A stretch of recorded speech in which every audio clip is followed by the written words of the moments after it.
Hey everybody, welcome to another episode of Star Labs Confidential. For today's episode, I have actor Joe Barra from Batinthesun to discuss DC's newest film, The Batman. Welcome to the show, Joe.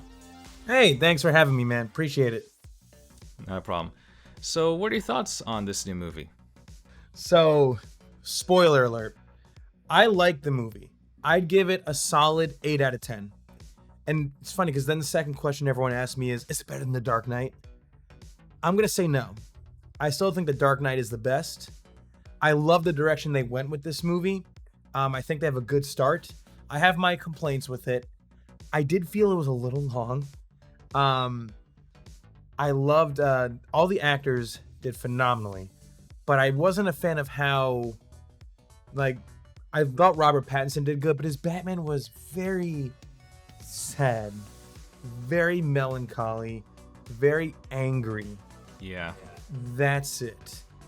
He's kind of like, for those of you who play God of War, he's kind of like Kratos in the first 3 God of War games, which, there's nothing wrong with that, but to me it was too. I didn't get any description, so there's not more depth. Also, when I thought the movie was gonna end, which I'm sure you may agree with me, after they capture Riddler, Falcone gets shot, and I'm like, oh wow, okay, so they got Riddler. He's gonna have one last meeting with him in Arkham, because at that point I'm like, wow, we went on a journey, solid. But then out of nowhere, suddenly Riddler's like, oh wait, you don't know? I have 7 vans scattered across the city at every single levee ready to explode, and I'm gonna flood the city. And then I'm like, oh gosh. I'm like, that to me was overkill. At that point, I'm like, man, okay. So that's why I enjoyed it. But was it my favorite? No. Do I think the sequels are gonna be phenomenal? Yes. But yeah, so that's why I still enjoyed the heck out of it, despite my few complaints. So that's why I give it a solid 8 out of 10. Yeah, I think I'd go for the same as well, because it's really hard when you making new Batman films, because we're always going to be comparing to either Michael Keaton, the Christian Bale version, as well as other villains. And yeah, I feel like it was definitely a little bit long, but I feel like they wanted to make it a way so that way Riddler kind of wins, even though he got locked up. True. And I kind of get what they're going with this. And that's actually one of the things I loved about this, is seeing that, well, because over the comics, over the years, Batman is perfect. Can't do no wrong because he's Batman. He can do anything. In this, we're seeing he's not perfect. He's stumbling. He's falling. He's getting hurt. Even one of the scenes I loved is when the Batmobile starts and he struggles to get it in gear and doesn't chase after him right away. So I'm like, all right, he's human. He's not perfect. That's the thing I loved, but that's also one of the things I didn't like. What I mean by that is they don't tap into the humanity of Batman. Now, one of my favorite, and I still think the best Batman movie of all time is Mask of the Phantasm. Animated, live action, I still think that's the best. One of the reasons why is because of this scene. The scene when Bruce Wayne goes to his parents' grave, and he's torn because he finds a girl who he loves and wants to be with, but at the same time knows his responsibility to the city and the promise he made. And my favorite moment, which is moment we still have never seen in live action that I want to see, Bruce, he's crying at the grave, asking his parents, can I be happy? Am I allowed to be happy? And to me, that's what every single Batman film, this one included, has lacked. His groundness to still being a part of humanity. Because in this one, he was all like, oh, I'm brooding, I'm dark, I'm negative, I'm angry, nothing can penetrate me. Even when he had his cowl off and he was Bruce, of course we didn't see much of Bruce.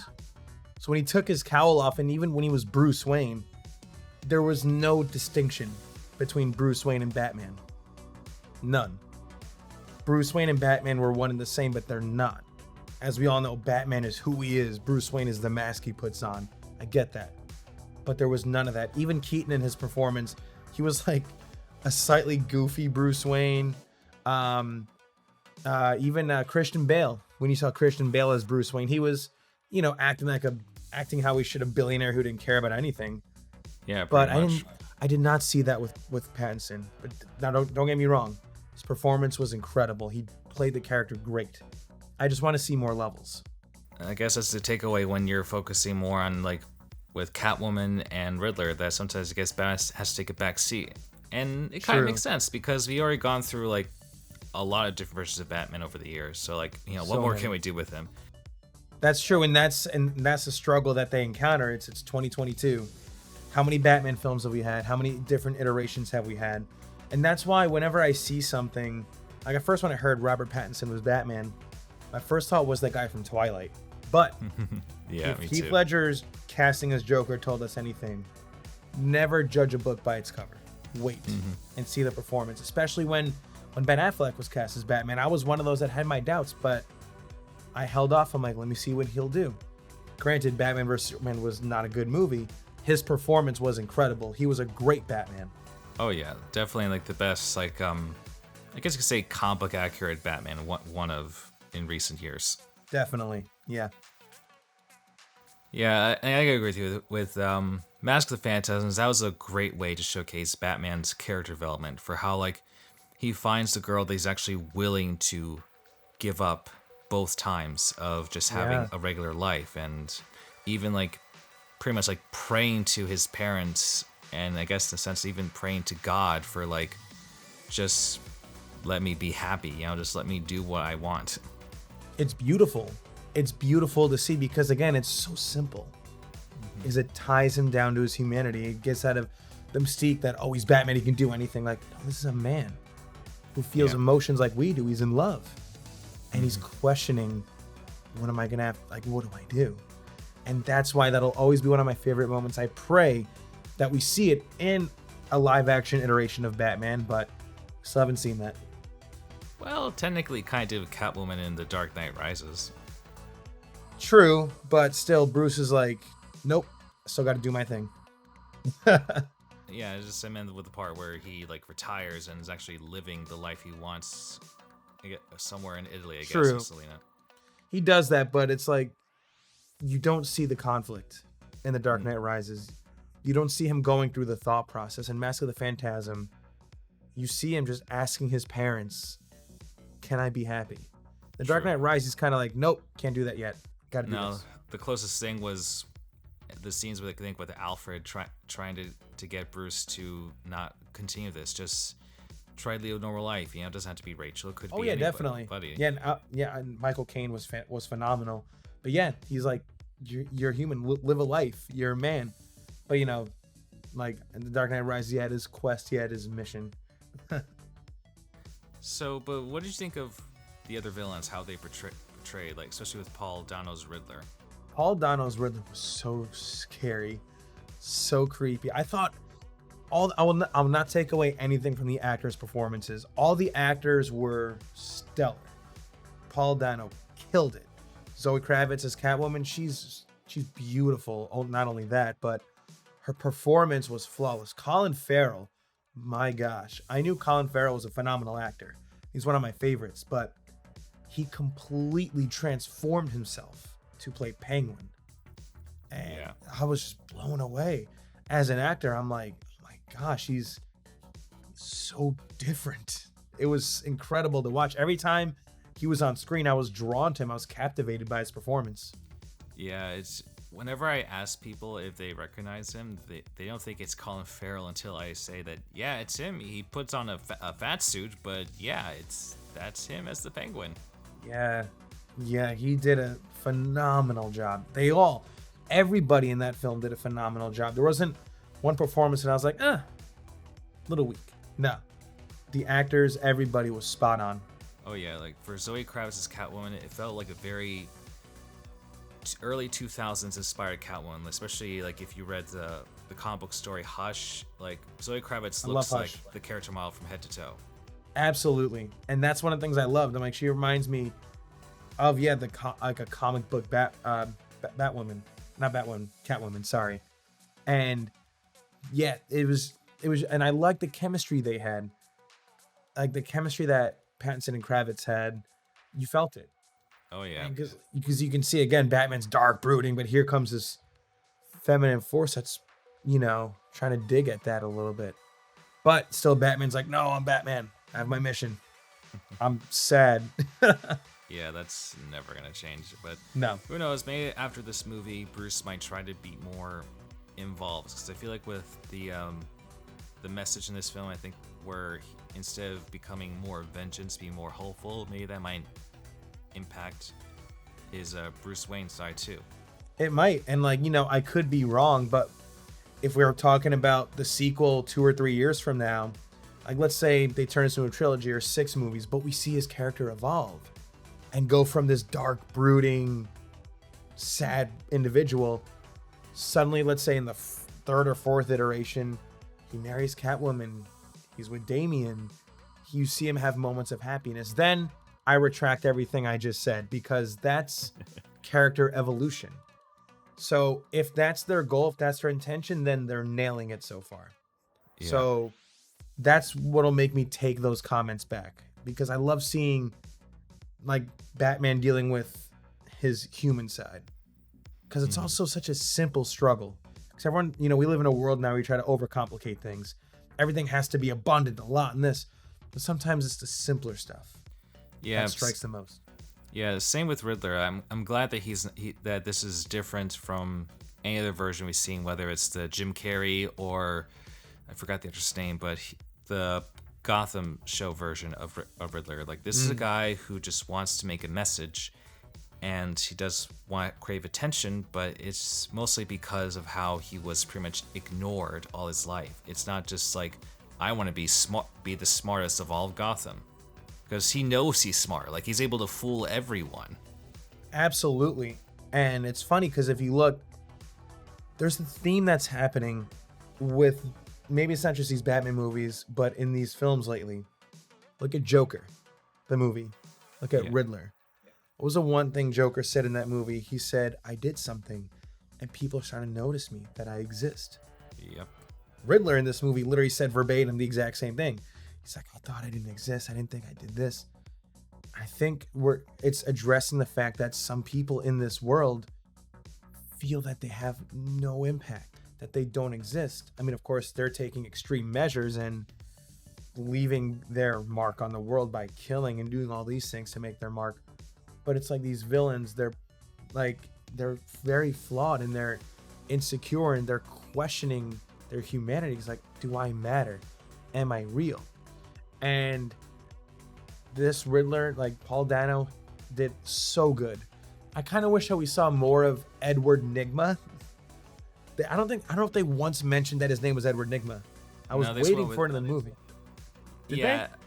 No, not Nygma, but I'm not sure what happened in the comics. But I think at some point his real name is actually Edward Nashton. I think at some point they thought Nygma could just be more like a nickname kind of thing. Yeah, his love for puzzles. But I was like they went into those origins. It was like I thought his origins were great, but again, very very similar to Joker. Yeah, though in my opinion, I think it's handled a lot better because Joker's origin to me is supposed to be kind of a mystery, at least the one that Batman's supposed to fight against. I'd be very curious to see Joaquin Phoenix's Joker go up against a Batman. Don't know how it'd be done, but a Batman developed in that world because of the Joker, I'd be so curious to see that.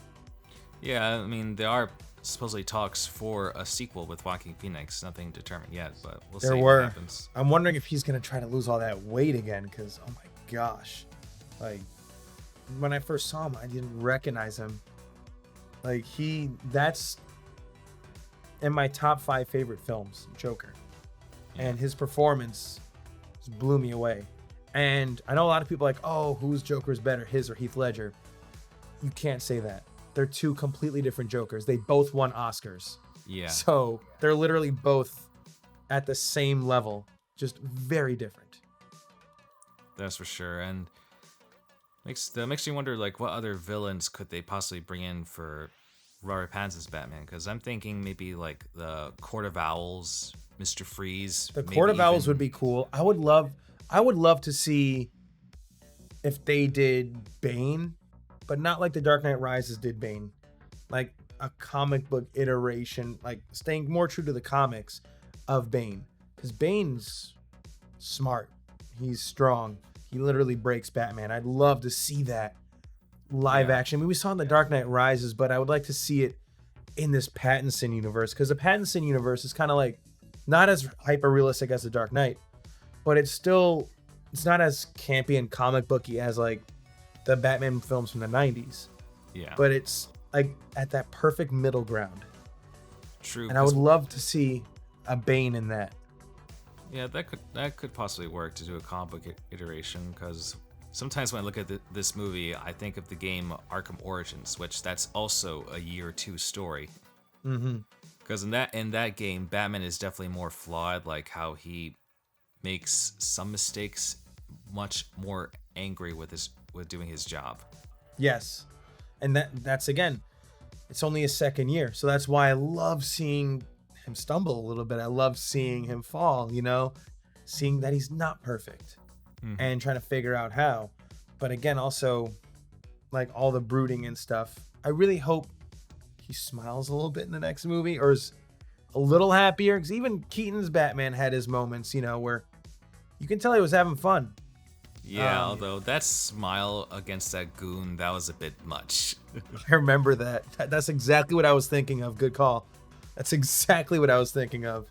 But I'm curious to see, oh my gosh, him back as well in the cowl.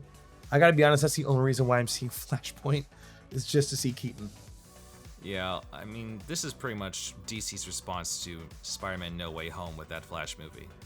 Absolutely. I don't know how well it's gonna do against Spider-Man No Way Home. I don't think it's gonna do as good, because I think the Spider-Man films had more of a solid track history than the Batman films, because you had Batman 89 and Returns with Keaton, you had Forever with Kilmer, you had Batman and Robin with Clooney, then you had Christian Bale, you had Ben Affleck. Sadly, Adam West, may he rest in peace, no longer with us. I mean, if you want to get technical here, we'll bring in Kevin Conroy. If you're trying to like do that, they have so many different actors who were Batman. It's not like there was one person who's like, oh, this is my Batman. Keaton is for a lot of people. But then you have the two other movies with Val Kilmer and Clooney. I don't think Christian Bale's coming back. There's been zero word on that. Yeah. So the thing that made No Way Home such a huge success is because Tobey Maguire was the Spider-Man for my generation. For my age, for my kids my age. He was my Spider-Man. Andrew Garfield was Spider-Man for that generation. Even though the second film didn't do as good, I always said he still played an incredible Spider-Man. Then Tom Holland is the Spider-Man of the MCU of this generation. So you already have 3 established Spider-Man actors. And everyone's like, I want to see these 3 together. I don't think I've heard one person say, I want to see Keaton, Kilmer, Clooney, Bale, Affleck, Pattinson. And like, that's a lot. Can they do it? Yeah. But is it going to be as good as No Way Home? I don't think so. But yeah, probably I could be not. wrong. We'll see. I hope it is. I pray it is. Yeah, I'm just gonna look at this to see how they do as far as for a Flash movie, because I don't know if you saw the Snyder Cut, but I have a little more faith in Ezra Miller, and especially with the new costume, I think it's an improvement over the first one in some ways. Oh yeah, like I have faith in where DC's going. Because I think their mentality at first was, so where Marvel is, instead of saying, all right, let's get there eventually, we'll work our way there, we have the characters, we have the source material, this is easy. They just said, let's get here in 2 years. Meanwhile, at that time in 2016, I believe Infinity War was like on the horizon. I think Infinity War came out in 2018. So they were on, I think Marvel was on phase 3 at that time. Yeah, so pretty much. Marvel's had almost a decade of building up characters, building up story, building up everything. So when you saw them in Avengers, I'm like, oh, I know who this guy is. I know who he is. Cool. DC they only had Man of Steel, but they just want to go from Man of Steel to Batman vs Superman and Justice League. It's a lot. Agreed. Could have been done, but I like the Snyder Cut. It was great. If that's what was released, aside from all the slow-mo, I could have done without all the slow-mo, but I would have loved it. Agreed. Yeah, I feel like they're trying to replicate what they've done for the animated stuff. Like, Because we had Batman the Animated Series, then we had Superman and Batman Beyond, and then after that, we got Justice League, and from there is where we got to see Flash, Green Lantern, Wonder Woman, Jean, Hawkgirl, all together, and that worked out fine, but it was great. But I would argue to say that for some of the other characters, we did see them slightly in the previous shows before we got to Justice League. Mm-hmm. Oh, absolutely, we did. But the way they did it back then in the Justice League, also it was like we were kids too, I guess, but they did it in such a way to where we found out about those characters during the process, like during the show. Mm-hmm. So I wasn't questioning. But to somebody who's like, oh, why is there a robot on that team? It's like, oh, that's Cyborg. You know, he did. It's like, who?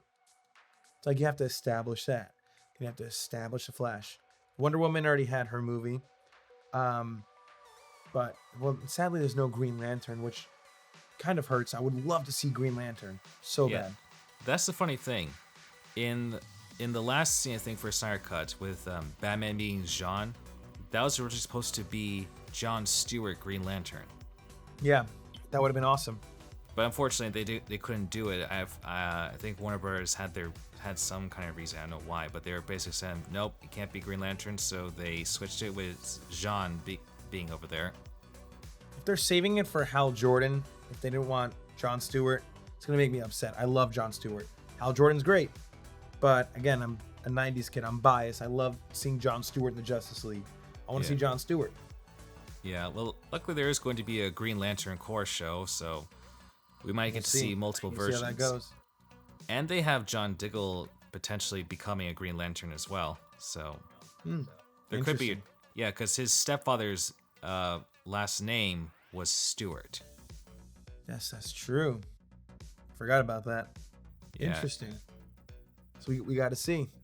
Yeah, so far nothing's developed yet. All we know is that he has this box with the ring inside. We just don't know when or how is it going to work. It's going to be in a crossover, though I think he's going to have his own series where he's like a mentor to new superheroes or something. I have to look back on info on that one. Interesting. So who knows? Maybe through there he might become a Green Lantern if the CW is going to go for it. We'll see. Yeah. But speaking for Batman, like any projects coming up for Batinthesun that you're involved in? Well, I know Batinthesun right now, there's deep in post-production for White Dragon. That's occupying a lot of their time, but I do know, I'm not sure when this is going to air, but this week they are launching the Kickstarter for Dying is Easy 2. Oh, and nice. Depending on if they reach their stretch goals, we could see more sequels. We could see a Dying is Easy 2, 3, 4. Depends on what they reach. And all I know for sure, or at least what I'm allowed to say, is Mr. Freeze is confirmed to be the villain for Dying is Easy 2. I've heard rumors of what Aaron wants to do if stretch goals are reached. It is very exciting. I hope it happens. But yeah, the Kickstarter launches this week, so with all this Batman craze and everybody clamoring for a Dying is Easy sequel, I have no doubt they're going to meet all of their goals and then some. Oh yeah, because I liked watching the first Dying is Easy because it may not have a lot of action, but I did like the moments between with the Batman and Joker with their dialogue. It's like it was great, summarizing everything that they've been through over the years. Mm-hmm. Oh yeah, it was amazing. They did such a good job, and again, that's why I love Batinthesun. They cater to the fans. They give the fans what they want to see. Like all the most consistent comments I see on the video are saying, "This is what we wanted. Why can't they do this? This is what we wanted." And that's just what they do, because above all else, they're fans. They're fans of the characters, fans of the source material. So they're just going to give the fans what fans want. Yeah, especially I would like to see a well-done live-action Mr. Freeze, whether it's Dying is Easy 2 or if that could also be another potential villain for the Batman sequels. That is true. That'd be great too, because there's so much you can develop for Mr. Freeze in the right way. Oh, he's such a good character. I mean, very cartoony, obviously, but still such a good character. So I would love to see an amazing iteration on that. And Excited to see what the Batinthesun guys do for Dying is Easy 2 with Mr. Freeze. But I would love to see, again, you're right, like a live action iteration as well. Yeah, honestly, like, I feel like Aaron should be the one in charge for any Batman-related projects connected with the DCEU if Ben Affleck is out or not. See, it's funny because, like, you have someone like Dave Filoni. Dave Filoni helped do Clone Wars with George Lucas. Mm-hmm. Then suddenly Disney acquires the rights to Star Wars and, like, nothing's canon except for the movies. Disney takes the helm for the movies, and that turned into episodes 7, 8, and 9. And we all know how that went. Disastrous. Yeah. Now, because of the success of Clone Wars, all Star Wars related projects are at least overseen by Dave Filoni. And he started out as a fan. And I remember, I think I read the story where Lucas was trying to hire people to help him develop Clone Wars. Filoni was just such a huge fan, he got the job. And he went from being a guy who was a huge fan, got the job with LucasArts at the time, overseeing the Clone Wars, helping write it, to now he's overseeing everything that Disney's coming out with. I just saw the Kenobi trailer an hour ago. Yeah, I almost cried. Crazy. It was incredible. Like, they're finally hitting the nail on the head with Star Wars. And why? Because they're not just trying to get box office money. They're not writing plot points that aren't going to make sense.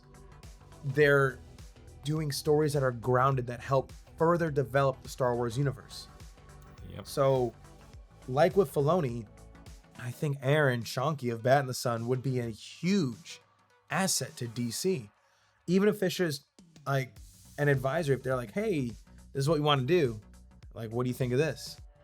Even just giving his input, because clearly he knows what the fans want. He knows what they'll love. So he would be a huge asset under DC. Yeah, because originally the Batman was supposed to be a film connected with the Snyder Cut and everything. That's supposed to be, I guess, something to do with between Batman and Deathstroke, because I guess apparently there's some kind of rivalry between the two of them. Mm-hmm. And I feel like with the designs of like Ben Affleck's Batsuit and even Deathstroke's suit, that's something definitely I would see like Batinthesun able to do and such, and even creating what kind of like fight between those two characters. Yeah. And everything. I feel like that would definitely be in their wheelhouse. Oh, absolutely it would be. Absolutely. Yeah, but unfortunately, I guess because of how everything was going back and forth between where to go next, they figured like we'll keep it separate for now. Yeah. I mean, they're probably just figuring what's good at the time. But again, it all comes down to your vision. If you don't have a clear vision of where you want to go, not just with DC films, but even in life, you're just going to be wandering around. It's kind of like what DC was doing. They're like, hey, this is going to work. Fans are going to love this. They're going to love this. Then they released Batman vs. Superman, and we didn't. And then they released the first version of the Justice League. We didn't like it. Mm-hmm. And same thing with Star Wars. They're like, oh, let's pump a Star Wars movie out. It's going to be great. Episode 7 was okay. I'm like, let's see where that goes. Then they pump out Last Jedi, and we're all like, what is this? Why is this Luke Skywalker? Yeah, like, honestly, I'm more intrigued with some of the shows, like the Clone Wars 7th season. Then I didn't get too much in the Mandalorian, but then seeing like what they've done with Boba Fett and the Kenobi trailer. Well, I mean, just think about this. Like, Disney had entire movies for Luke Skywalker. All we wanted to see was Luke. He he survived episodes 4, 5, and 6. He defeated the Empire, restored justice. All we want to see is Luke doing great. Luke doing well. In episode 8, he's a hermit on an island. In the entirety of the movies, I'm like, why is this Luke Skywalker? What is this? In 5 minutes of him being in The Mandalorian is so much better than the entire feature films we've seen Luke Skywalker in. Because again, they stayed true to the source material and built upon what's already developed. So that's why you don't wander around aimlessly saying, oh, it's just Star Wars, people are going to love it. No, you have to like apply what the source material has already given you and improve upon it and have a vision of where you're going, so you're not just wandering around. Agreed. And as well, it's important to focus on other characters, because I say for Luke's story, like I think it's fine just to put him in parts where he's a mentor training new Jedis, but stick with that because as far as I'm concerned, his story is already complete after episode 6. His story's over, but I'm telling you there's more they can do with him based on what I've seen in Boba Fett and in Mandalorian. They can do more. Will they do a little more? I hope they do. Oh, but yeah, I really hope that, because I heard rumors that they're eventually going to retcon the entire sequel trilogy. I hope so. And I feel so bad for the actors. Because I will always, being an actor, defend the performances if they're great. The performances were great. They did phenomenal. It's just sad that the writing was awful. And where they took the characters and the story was awful. Literally, Han Solo has a line in episode 7. Oh, it's like the Death Star, but bigger. I'm like, oh, it's like episode 4, but with a bigger budget. Yep, Death Literally. Star 3. I know. I'm like, come on. It's a Star Wars universe. You can do something original. Which they finally are. Yeah, I just feel like that for now, like, in terms of Luke, like, maybe not have him as focused as other characters. You know, like, have focus on Boba Fett, Kenobi, you know, let's see their story. Well, they are. They are, and I'm so... Oh, that trailer. I literally just saw an hour ago. Made me so happy. Yeah, so my inner child was, like, exploding. That's going to be good. Yeah, Is it gonna? If it's, I'm not sure if it's a one-off or if it's gonna have multiple seasons. Either way, I'm happy, and it's coming out a lot sooner than I thought it would. Oh yeah, just a couple months, and I was surprised because I know what they could do with Kenobi. Because I mean, like he's just on Tatooine. Like, what's the story? There's a lot. I knew there was a lot they can do. I'm like, you're telling me the man for 18 years just sat back like this on Tatooine and just watched Luke, and he's not gonna encounter any trouble? No, I know that stuff went down. Something had to have happened. Like, there's no way he's gonna have a season of silence for 18 years being Obi-Wan Kenobi. No, especially with seeing the Grand Inquisitor from Rebels. And I love that they're doing that. I've never seen Rebels, but I love that they're tying in Clone Wars, Rebels, some of the like storylines that are outside of the movies. It's making me so happy because finally we're getting Star Wars back on the right track. Yeah, Mandalorian started it, and I'm just so excited to see what they do. I'd say that'd be it for our time today. Thank you for joining with us, Joe. Of course, I'm sorry I don't have more time, but Brian, thank you for having me. And I know we didn't get to talk about a lot of the stuff you want to talk about, so I'd be happy to come on again sometime in the near future, talk more about other things. But until then, take care, Brian. Take care, everybody. Thank you for listening. And just keep yourselves healthy and safe. It's a crazy world out there. Agreed. Yeah. All right, then. All right. Take care. You too, man. Thanks for tuning, everyone. If you want to see any works on Batinthesun, be sure to click on the link below or the thumbnail right here. Also, be sure to hit the subscribe button for more content. This is BD Knight, signing off.